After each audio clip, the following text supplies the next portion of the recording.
Hello and welcome to the first lecture of this new section on conducting a post-mortem analysis in this course, Crisis Management.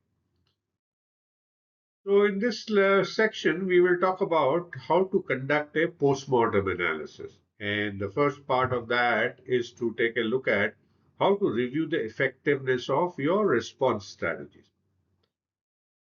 And this is, as we know, is a part of post-crisis learning and continuous improvement, where we are looking at conducting a post-mortem analysis by reviewing the effectiveness of response strategies.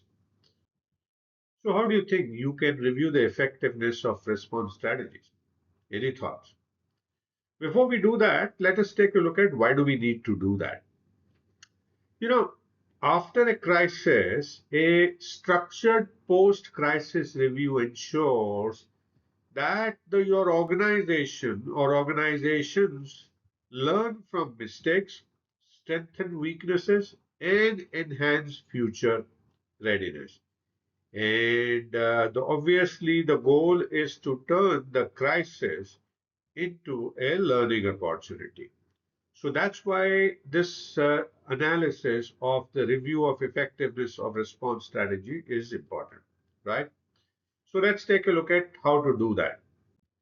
So first thing you need to do is to conduct a post-crisis debrief, a meeting where you brief people about what happened. And why is it important is because analyzing the response while the details are fresh in mind helps identify successes and gaps, right?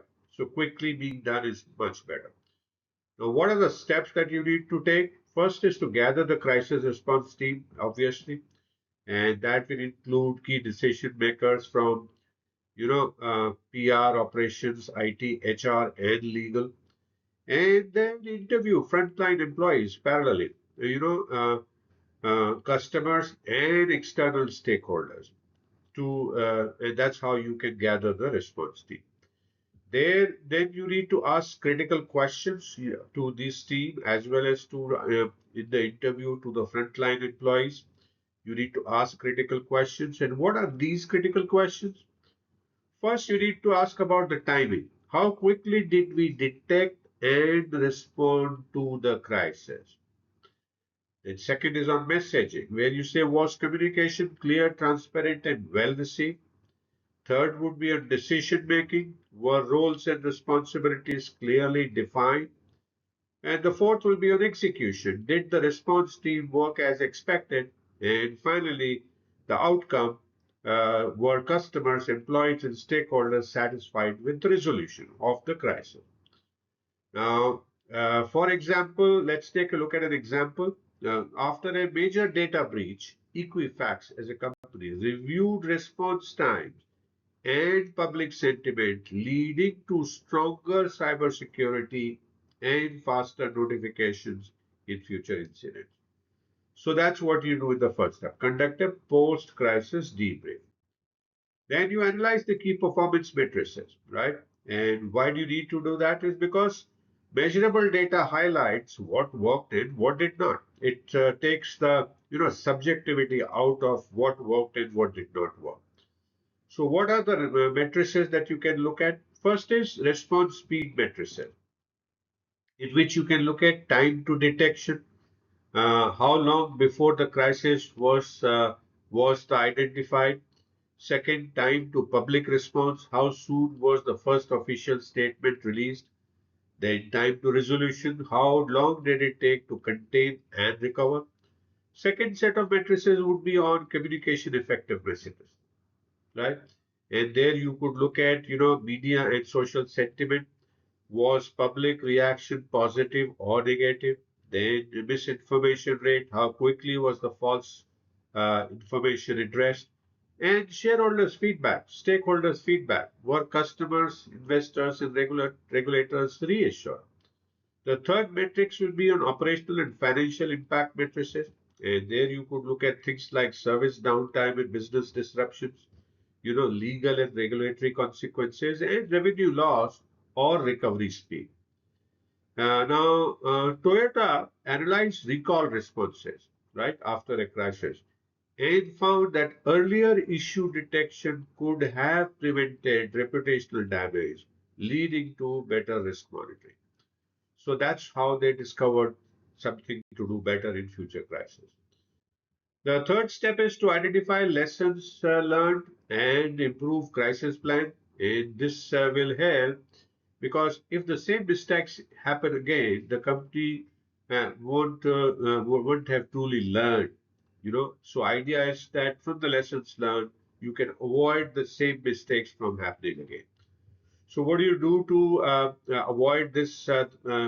Learn from the lessons and from the crisis and improve crisis plan. First is to update the crisis playbook. Now, what you do there is to adjust roles and responsibilities for faster decision making. Then you improve the pre-approved crisis messaging templates that you have used. Then you strengthen escalation protocols for major incidents.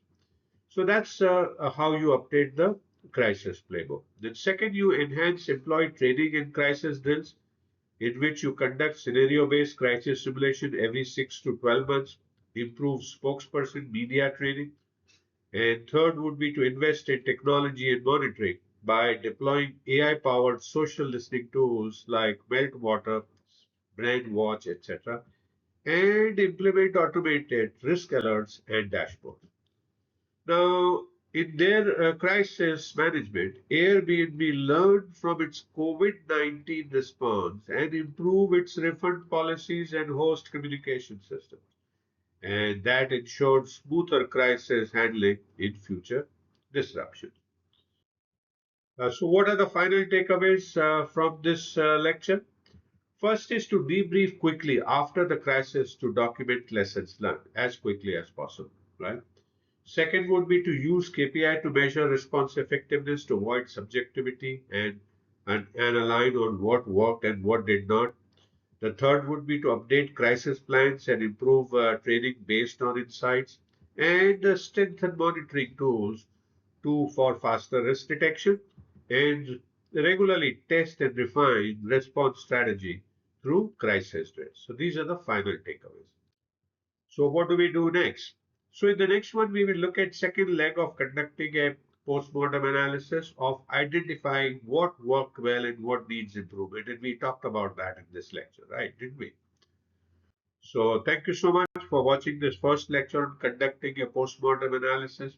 I hope you're continuing to learn new things, continue to enjoy, and I do look forward to see you again in the next lecture. Please feel free to message me if you have any questions. I'll be happy to answer your questions and do download the PDF file to take a look at anything that you need to.